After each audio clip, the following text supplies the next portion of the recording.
गोविंद हरे मुरारी, हे नाथ नारायण वासुदेव। श्री कृष्ण गोविंद हरे मुरारी, हे नाथ नारायण वासुदेव। श्री कृष्ण गोविंद हरे मुरारी, हे नाथ नारायण वासुदेव। श्री कृष्ण गोविंद हरे मुरारी, हे नाथ नारायण वासुदेव। हे नाथ नारायण वासुदेव, हे नाथ नारायण वासुदेव, हे नाथ नारायण वासुदेव, हे नाथ नारायण वासुदेव। श्री कृष्ण गोविंद हरे मुरारी, हे नाथ नारायण वासुदेव। श्री कृष्ण गोविंद हरे मुरारी, हे नाथ नारायण वासुदेव। भगवान की जय, श्री गुरु भगवान की जय। हर हर नर्मदे। अथ एकोदश अध्याय। 11वें अध्याय में दशगात्र विधि और पुत्राभाव में इस क्रिया को कौन करे। यदि किसी के पुत्र नहीं हैं, कन्या ही कन्याएं हैं, है ना, तो उसको कौन करे और उसके करने का क्या फल होता है, ये सारी बातों का विस्तार से इसमें वर्णन किया गया है। गरुड़ जी फिर पूछते हैं कि हे केशव, दशगात्र कर्म विधि को कहिए और इसके करने से क्या पुण्य प्राप्त होता है। पुत्र ना हो तब कौन करे, यह सब मुझसे विस्तार से कहिए। भगवान बोले, हे गरुड़, सुनो, मैं दशगात्र की विधि को कहता हूँ, जिसके करने से सुपुत्र पैतृक ऋण से मुक्त हो जाते हैं। इसलिए पुत्र शोक का त्याग कर, सात्विक धैर्य को धारण कर, पिता के लिए अश्रुपात ना करके पिंडदान आदि करे। जो मरे हुए के बाद रोते हैं, उनके अश्रुपात तथा उनके नाक से जो भी मल निकलता है, उसको प्रेत परवश होकर भोगता है। इसलिए निरर्थक दुखी नहीं होना चाहिए। जैसे पहले दिन बताया था कि अपन जीव, कोई घर में व्यक्ति समाप्त होता है और अपन रोते हैं, तो रोने के बाद आंखों में अश्रु भी आते हैं, असूआ भी आते हैं, नाक से नाक भी निकलती है, यानी नाक कमल भी निकलता है। कोई बहुत सारे रोत उनके गले में खराश आते हैं, तो खकार भी, थूकत भी हैं। तो ये जो है ना, इन चीज़ों को जो अपन त्यागते हैं, अरे नाक का छनकना हुआ, खकार का थूकना हुआ, असूओं का गिरना हुआ, तो ये चीज़ व्यर्थ में उस जीवात्मा को भोगना पड़ता है, उसको ग्रहण करना पड़ता है, उसको खाना पड़ता है। इसलिए अपन कहते हैं ना कि शोक ना करें, यानी जबरदस्ती दिखावा नहीं, खूब चिल्ला के रो रहे हैं, खूब वो कर रहे हैं। हर व्यक्ति को दुख होता है। परिवार का कोई अपना सदस्य चला जाता है तो वो सभी व्यक्ति दुखी होंगे, परिवार का एक विशेष मुख किया गया है। लेकिन उस समय भी हमको धैर्य धारण करते हुए नियम संयम से कार्य करना चाहिए। अधिकांशतः क्या होता है कि व्यक्ति जो है, हाँ, व्यक्ति जो है वो अपने आत्मबल को खो बैठता है। उसको समझ में नहीं आता क्या करूं, क्या अच्छा है क्या बुरा है। आदमी करते सब और सब अच्छे से अच्छा करना चाहते हैं, लेकिन कभी कभी अच्छा करते करते बुरा भी होने लगता है। प्रेम बताते बताते आदमी है ना, कोई ज़्यादा खुश होता है तो भी रोने लगता है। वो प्रेम अपन उससे कि भाई क्यों रो रहा है, तो वो दुखी होकर थोड़ी रो रहा है, वो प्रसन्नता से प्रेम बस हो रहा। तो इसलिए निरर्थक दुखी नहीं होना चाहिए। 10,000 वर्ष पर्यंत शोक करने पर भी वह मृतक व्यक्ति कभी नहीं दिखता। जो उत्पन्न होता है उसकी मृत्यु होती है, और जिसकी मृत्यु होती है उसका निश्चित जन्म होता है। इसलिए विद्वान पुरुष कभी भी शोक नहीं करते। इस प्रकार का उपाय नहीं जो देवता व प्राणियों ने किए हों और जिससे मृत प्राणी को प्राप्त कर सकें। होनहार को दूर करने का उपाय होता तो नल, राम, युधिष्ठिर ये राजा लोग दुख आदि नहीं भोगते। इस संसार में किसी प्राणी के साथ अत्यंत समागम नहीं रहता, तब यह अपना शरीर भी स्वप्न तुल्य है। उसमें स्त्री पुत्र आदि वियोग हो तो क्या आश्चर्य है। जैसे कोई राह में जाने वाला प्राणी वृक्ष की छाया में कुछ काल तक विश्राम कर चला जाता है, वैसे ही प्राणियों का समागम है। प्रातःकाल बनाया हुआ भोजन सायंकाल में नष्ट हो जाता है, वैसे ही अन्न से पुष्ट हुई नाशवान देह नित्य नहीं रह सकती। ऐसा विचार करना दुख की दवा है। इसलिए शोक रूपी अज्ञान को त्याग कर पुत्र पिंडदान आदि क्रिया को करे। पुत्र, स्त्री यानी सबसे पहले पिंडदान कौन करना चाहिए, तो उन्होंने बताया पुत्र करे। सबसे प्रथम अधिकार दिया है संतान को, है ना। तो पहले पुत्र करे। पुत्र यदि नहीं है तो स्त्री कर सकती है, पति इत्यादि का करे। स्त्री के अभाव में छोटा भाई करे, भाई के अभाव में ब्राह्मण करे, फिर शिष्य या शपिंडी सागोत्र वाली व्यक्ति भी इस क्रिया को कर सकती है। यदि कोई नहीं है तो अपने गोत्र का अपन लोग विधि विधान से उनका पिंड कर सकते हैं। हे गरुड़, जिसके सुत नहीं है उसके पिंडदान आदि कार्य बड़े भाई या छोटे भाई के पुत्र या पौत्र कर सकते हैं। यानी नाती पोता तक अपन पौत्र में नाती पोता वो तक इस कार्य को कर सकते हैं। भाइयों के मध्य में एक भाई को पुत्र है और उस पुत्र से सब भाई पुत्र वाले होते हैं, ऐसा मनु ने कहा। यानी यदि 5 भाई हैं और 5 या 4 को कन्याएं लड़की हैं और एक के यदि पुत्र हो गया तो सब पुत्रवान हो जाएंगे, सब पुत्रवान वंश चलेगा। एक पुरुष के बहुत सी स्त्रियां हों जिसमें एक स्त्री को पुत्र है तो उस पुत्र के होते ही सब स्त्रियां पुत्र वाली हो जाएंगी, ऐसा भगवान मनु का आदेश है। सब पुत्रहीन हो तो मित्र पिंडदान करे। यदि किसी के यहाँ संतान है ही नहीं तो फिर मित्र दोस्त पिंडदान कर सकता है। कुल में कोई ना हो तो पुरोहित पिंडदान करे। यदि अपने कुल में कोई क्रिया करने वाला व्यक्ति नहीं है तो गांव का जो पुरोहित होता है, अपने कुल का पुरोहित होता है, वह पिंडदान कर सकता है। क्रिया का लोप नहीं होना चाहिए।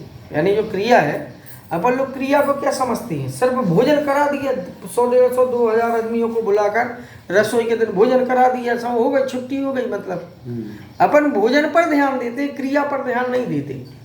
जबकि भोजन 1000 बार मत करवाओ, भोजन 1 साल बाद भी करवा सकते हैं, भोजन ना भी करवाओ तो भी कोई, लेकिन उसकी जो विधान होता है, उसकी जो क्रिया होती है, अपन को उस क्रिया, यानी क्रिया का उसके पिंडदान होना चाहिए, विधि विधान से 10 गात्र होना चाहिए, एकादशा, द्वादशा, सापिंडी, ये विधान होना चाहिए।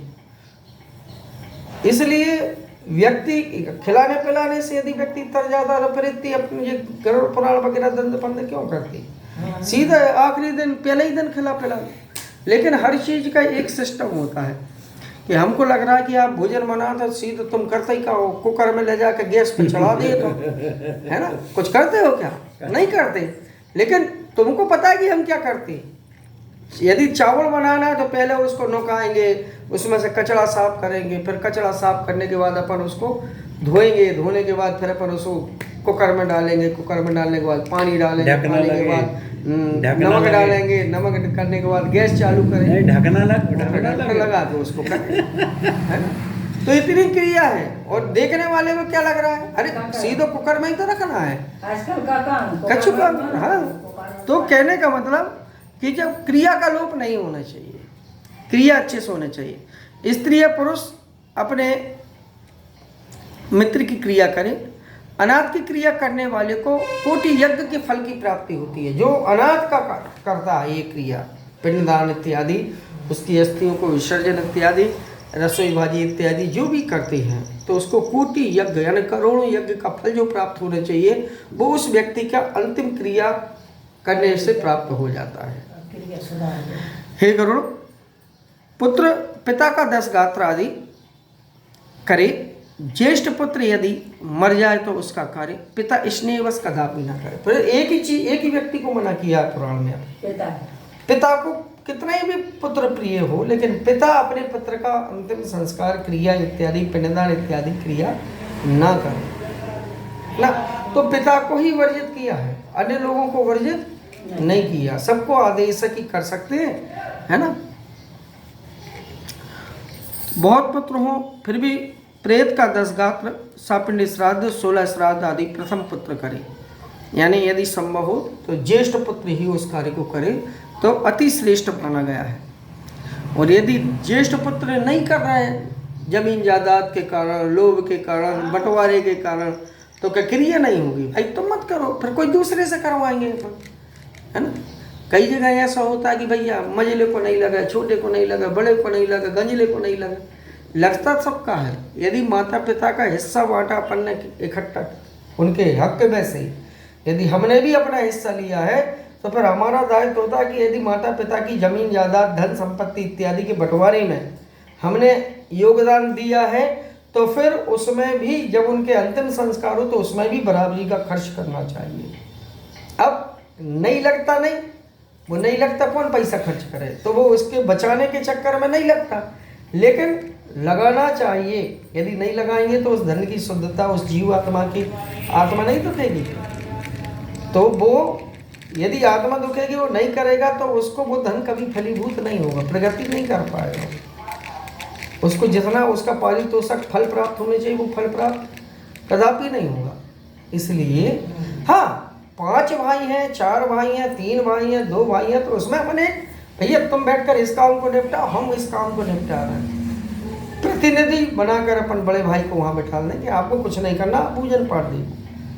मझले भाई कह दिया आप बाजार का सामान काम देख लो, छोटे भाई ऐसे इस प्रकार से अपन काम बांट सकते हैं, लेकिन क्रिया करना चाहिए।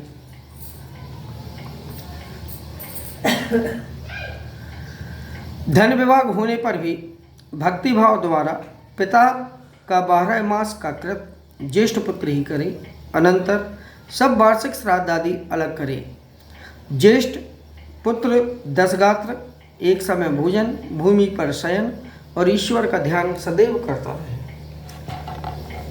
भगवान की पूजन की नहीं बताए कि पूजन करे, ध्यान करे, भगवान का स्मरण करे, भगवान विष्णु की उपासना करे, उनकी वंदना करे। उपासना का मतलब जो है कि उपास रह रहा है। कई जगह हम देखते हैं कि वो उपास रह रहे हैं, सूदक में कोई उपास होता ही नहीं है ना। सूदक में क्या होता है कि अपन ने भोजन बनाया, अपने भोजन में से पहला भोजन जो है गौग्रास निकाले, फिर अपन अपने भोजन की थाली आई तो उसमें से भी अपन गौग्रास निकाले, उसके बाद भोजन पान करें। गौ को ग्रास देने से बहुत पुण्य का फल प्राप्त होता है, ये आगे गरुड़ पुराण में सुनने को मिलेगा। तो कह रहे हैं ईश्वर आदि का ध्यान करें। 7 बार भूमि की परिक्रमा करने का जो फल प्राप्त होता है उतना फल माता पिता की क्रिया से पुत्र को प्राप्त हो जाता है। यदि वो 10 गात्र ये अपन जो कर रहे हैं इस समय, इसको यदि हम मन से करें, श्रद्धा भक्ति के साथ करें, आत्मा दुखा के कार्य ना करें, तो इसका फल कितना बड़ा दिया उन्होंने कि जो माता पिता की क्रिया पुत्र करते हैं उसको 7 बार पूरी पृथ्वी की परिक्रमा करने का जो फल प्राप्त होता है वो इस कार्य को, इसलिए तो इसको पितृयज्ञ कहा कि वो इस कार्य को करने से अनायास ही उस पुत्र को प्राप्त हो जाता है। और इसके बाद आगे जब पढ़ेंगे तो इससे धर्म अर्थ काम मोक्ष चारों पुरुषार्थों की प्राप्ति होती है इस पूरे विधान को करने से। 10 गात्र से लेकर 12 मास तक की क्रिया करने से गया श्राद्ध का फल प्राप्त होता है। आमंत्रक कूप में, तड़ाग में, बगीचे में, तीर्थ में, मंदिर में आलस्य रहित हो मध्याह्न समय में जाकर स्नान करें। शुचि हो वृक्ष के नीचे दक्षिणाभिमुख वेदी स्थित वेदी का निर्माण कर उसमें गोमय से लेपन कर वेदिका पर पर्णासन बिछाकर एक दर्भासन का कौशिक ब्राह्मण बैठा कर उसका पाद आदि से पूजन कर अतसी इस मंत्र से नमस्कार करें। उसके समीप पिंड स्थापनार्थ एक रेशमी वस्त्र बिछाकर उस पर नाम गोत्र का उच्चारण कर पिंड देवें।